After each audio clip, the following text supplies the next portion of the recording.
Hola, ¿qué tal amigos de Redstone? Continuamos con el análisis del Edimax GS5424 PLG. Como recordáis, se trata de un switch gestionable.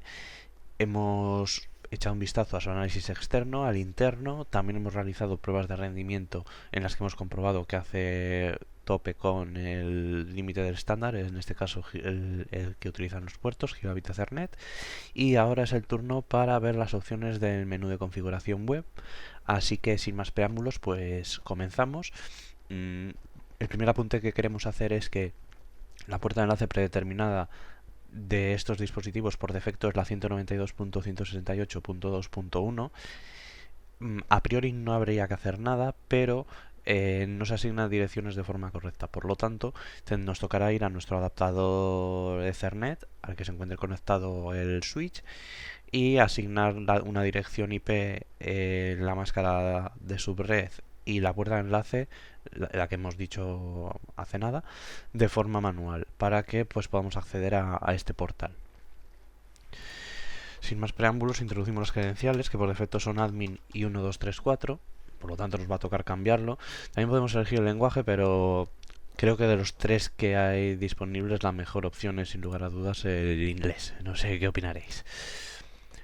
Bueno, entramos y resulta curioso que la pantalla por defecto que se muestra, el menú que se muestra por defecto no es System Status, sino que es por Configuration. Y en este, bueno, se puede ver el estado en el que se encuentran los puertos del switch en la parte superior, tanto los SFP. Y también se puede ver, por ejemplo, en el caso, por ejemplo, del 1, que es el único que tenemos activo, si se encuentra habilitado, si la autonegociación está activada o está fijada por el propio usuario, el enlace está activo, la velocidad a la que se ha negociado, la velocidad máxima que permite el puerto, el tipo de conexión que es, si es full duplex o half duplex, y si existe control de flujo, y después una descripción pues que el usuario puede añadir mismamente desde esta opción. Como podéis ver, si está el autonegociado activo, pues no se puede elegir a qué velocidad, y el estado desde aquí lo podemos desactivar y añadir una descripción, como hemos dicho antes. Por ejemplo, puerto de prueba de Redstone.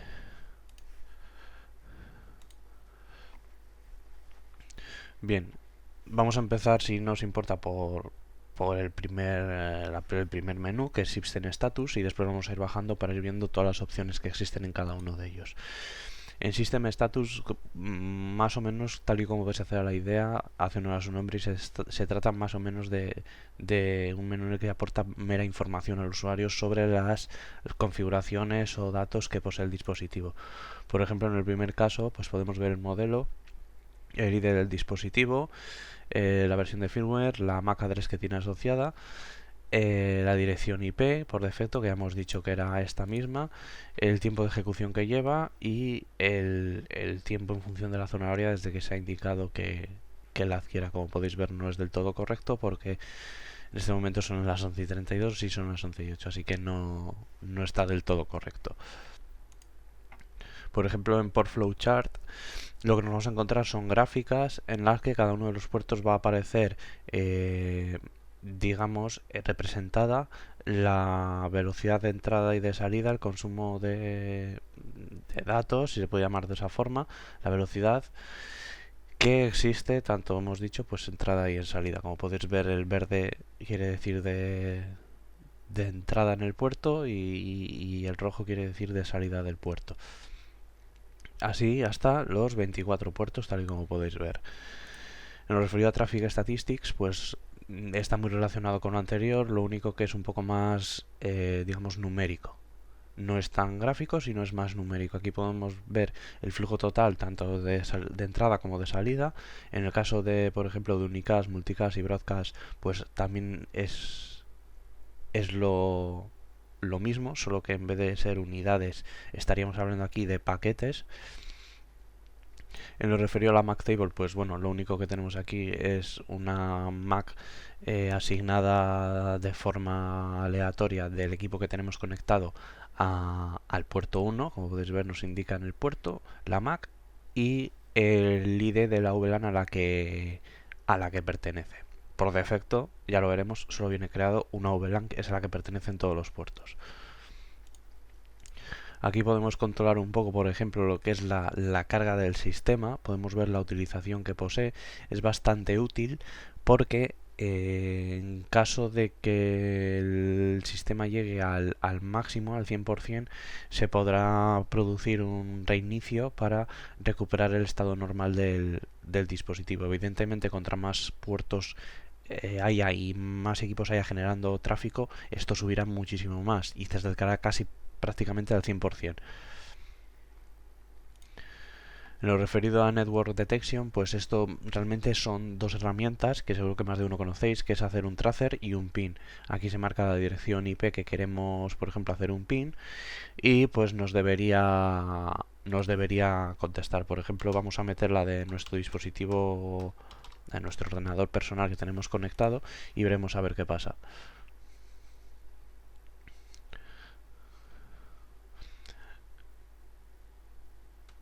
Es probable que incluso no pase nada, pero como podéis ver se han perdido el 100% de los paquetes, por lo tanto no ha detectado la dirección. Antes lo hemos probado y iba perfectamente, habrá sido pues mera casualidad, o sea que tampoco lo vamos a dar mayor importancia. Pasamos al apartado de Network y aquí pues digamos que se puede configurar todo lo relacionado con la red que posee el dispositivo.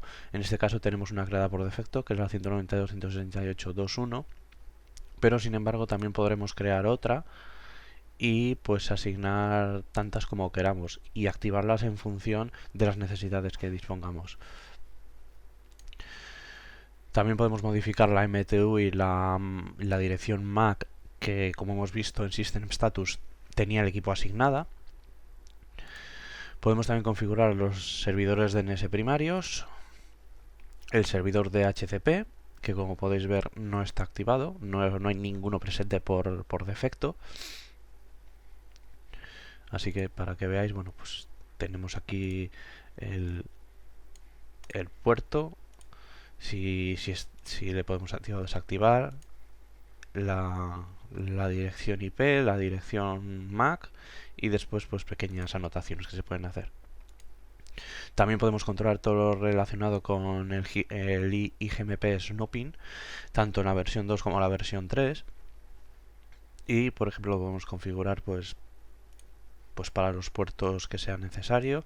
Muy útil, por ejemplo, cuando se hace streaming o para paquetes UDP que estén relacionados con servicios de audio y vídeo. Y después Loop Detection pues es nada más y nada menos que la detección de bootlegs a través de VLANs. Y aquí tenemos la opción que está desactivada por defecto en todos, la opción de loop.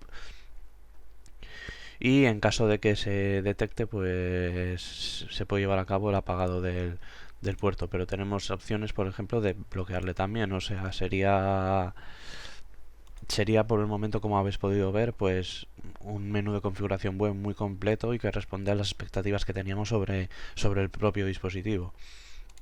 Hemos acabado ya con dos menús, así que ahora es el turno del tercero, que es con el que hemos empezado. Seguro que ya os acordáis de esta tabla, que ya la hemos visto.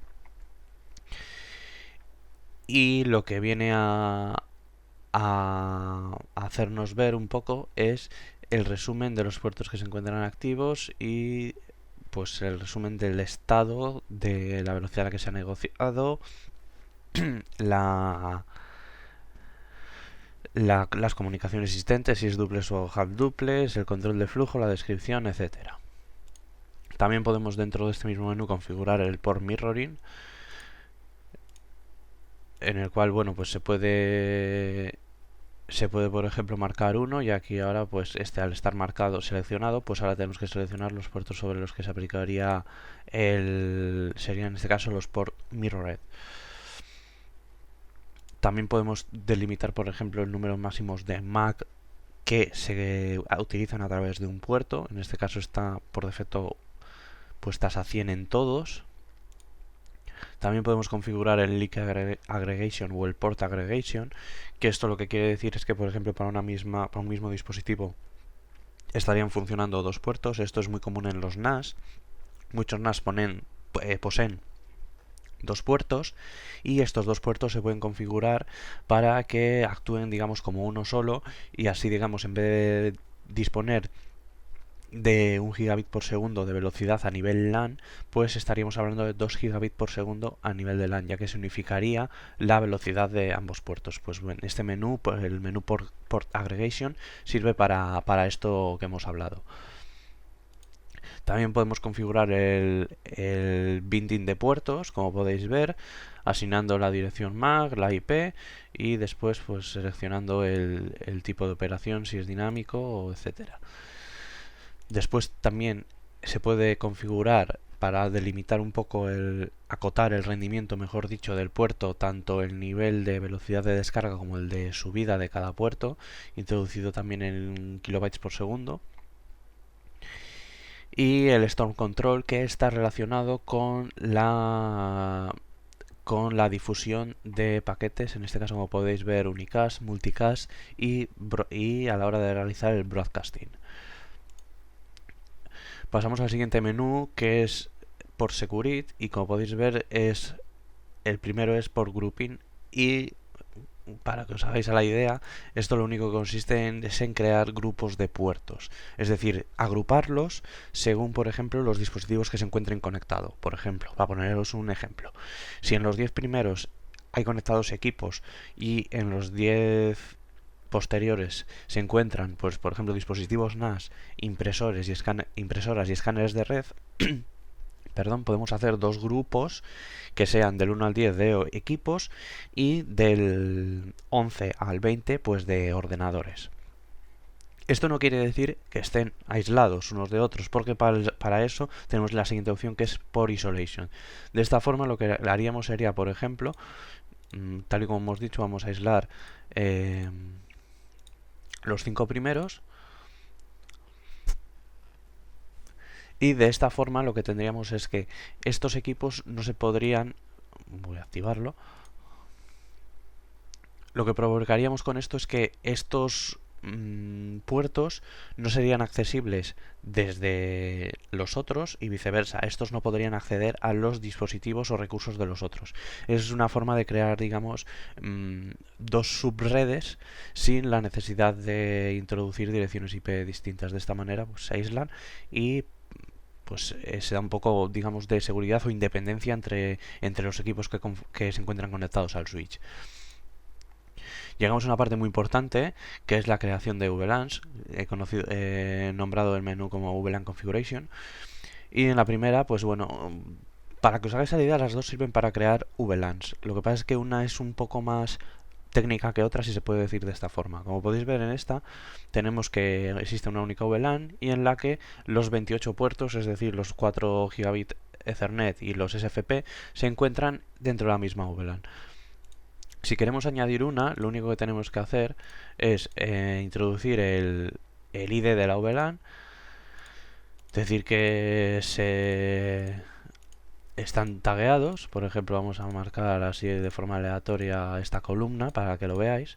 Introducimos el VLAN 2 y y en Remarks pues ponemos el nombre del portal para que veáis. Y aquí, por ejemplo, pues ya tenemos que estos puertos pertenecen a otra VLAN. Y esto quiere decir que estos no serán accesibles desde otra VLAN o desde los equipos que se encuentran por defecto. Pero tal y como vais a poder ver, aquí tenemos el port, una tabla que permite que tenemos con el puerto el PVID, que realmente lo que es podría decirse que es la VLAN a la que pertenece el puerto, el ID.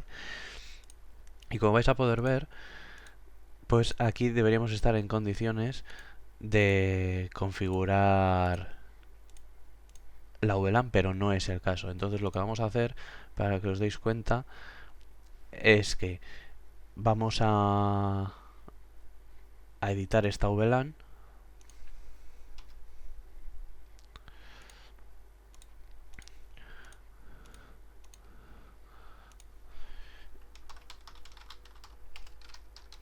Lo volvemos a introducir. Y aquí tenemos pues ya dos VLANs, de la que uno pertenece del 1 al 3 y el otro se encuentra el resto.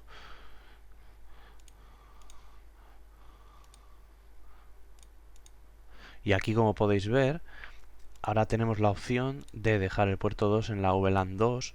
De esta manera, digamos que solo podría acceder a los miembros que poseen esta VLAN, que en este caso son el puerto 1, el puerto 2 y el puerto 3. El resto no sería accesible, pero lo podemos ir añadiendo a medida que queramos, o sea, no habría ningún tipo de problema. Dejamos la VLAN y, como podéis ver, pues llegamos al Quality of Service, al QoS, y como podéis ver, bueno, pues se puede configurar. En primer lugar, pues podemos añadir, primero activar el QoS, y después, bueno, se puede configurar el tamaño que poseen las colas, también el algoritmo de planificación, que por defecto es el WFQ, pero como podéis ver también se puede poner, por ejemplo, el WRR y el WRR más SP, que son dos algoritmos, bueno, que es en función de la prioridad de los paquetes, pues modifican el orden en el que se van procesando. También tenemos, por ejemplo, la prioridad por defecto de cada puerto. Esto es muy útil cuando, por ejemplo, igual en un puerto tenemos a un servidor, pues evidentemente siempre queremos que sea más ágil ese puerto que el resto, porque es el que más tráfico va a concentrar. También tenemos el mapa de prioridad, que esto quiere decir que contra, por ejemplo, más alto sea, menos prioridad posee. Y aquí tenemos pues el QoS Trust, que es en función del puerto, pues tenemos que, digamos, qué parámetros se toman a la hora de fijar la prioridad de un puerto. Solo el QoS, el DSCP, hasta el QoS o el DSCP solo. Llegamos a un apartado muy importante también, que es el control de la funcionalidad PoE. Como sabéis, esta función pues es algo muy a tener en cuenta por el fabricante en prácticamente todos sus dispositivos, ya que la mayoría son compatibles con este tipo de tecnología, y este switch, pues además de poseer 24 puertos gigabit Ethernet, todos de ellos pues son PoE. Bueno, en primer lugar, en PoE Global Settings podéis ver que nos encontramos con el balance total de potencia que permite ofrecer el switch en configuración total con todos los puertos. Como podéis ver, el valor es de 25 a 330. Podría ser más alto, pero el fabricante, digamos, que establece estos valores de seguridad para evitar pues problemas, sobre todo de temperatura. Como podéis ver, la potencia de seguridad son 15 vatios, que digamos que es a la mitad. Cada puerto puede ofrecer hasta 30 vatios, si no recordamos mal. Y en este caso, pues la potencia de seguridad pues sería 15 vatios, es decir, la mitad. Sucede igual que con la temperatura. La temperatura ahora es bastante baja, porque hay que tener en cuenta que solo tenemos conectado un equipo y no es PoE. Evidentemente, ver el switch en máximo rendimiento con los 24 puertos en uso y que muchos de ellos sean PoE, esto va a provocar que el dispositivo se caliente y pueda llegar a temperaturas próximas a los 85 grados. En caso de que esto suceda, lo que se procede, como podemos ver, hay varias medidas que permiten, digamos, reducir la temperatura. Aquí tenemos también el voltaje de salida, mínimo 44, máximo 57. El manejo de la unidad de alimentación es automático. Y el manejo de la energía también es estático.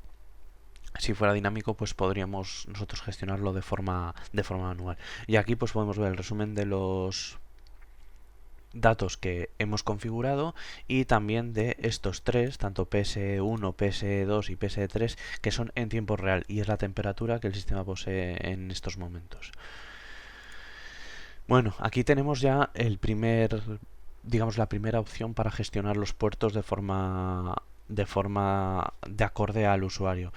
En función de qué se encuentre conectado a cada puerto, podríamos seleccionar qué nivel de prioridad de alimentación posee, crítica, alta o baja. Esto sería muy útil cuando pueda haber sobrecarga en el switch para permitir el apagado de determinados puertos, pero que otros que sean críticos, como por ejemplo de cámaras de seguridad, pues se mantengan en funcionamiento. También podemos apagar o encender el que un puerto sea PoE o no, tal y como podéis ver tanto del 1 como el 24. El fabricante aquí lo ha llamado PoE Timing Reboot, pero yo preferiría llamarlo un PoE Schedule, por ejemplo, o PoE Task.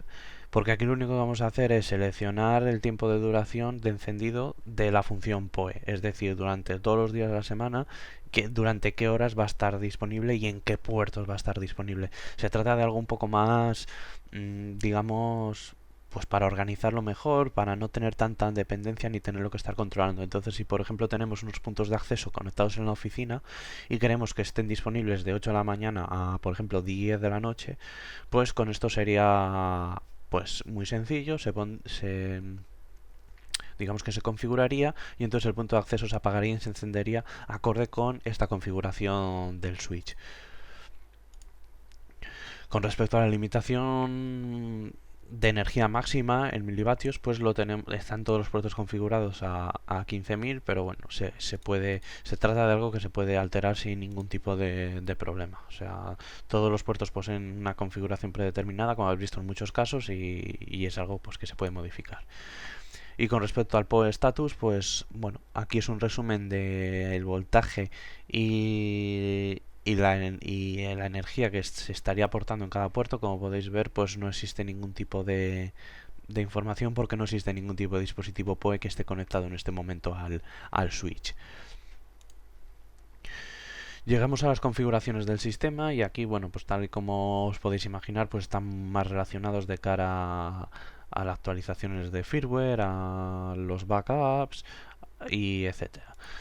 Bueno, en primer lugar, pues podemos modificar tanto la dirección IP como la máscara de red del switch. También podemos modificar los servidores DNS, el nombre del switch.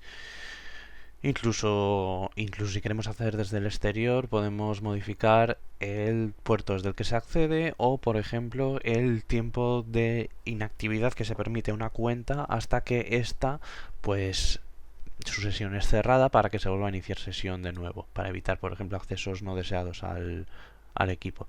Aquí, por ejemplo, pues podemos añadir usuarios. Entonces, sí que es verdad que solo tenemos dos tipos de privilegios, los privilegios ordinarios, como aquí pone, los privilegios de administrador. En este caso, bueno, viene creada la cuenta admin por defecto. Aquí es donde podríamos configurar la nueva contraseña para que pues no se acceda de forma no autorizada al dispositivo.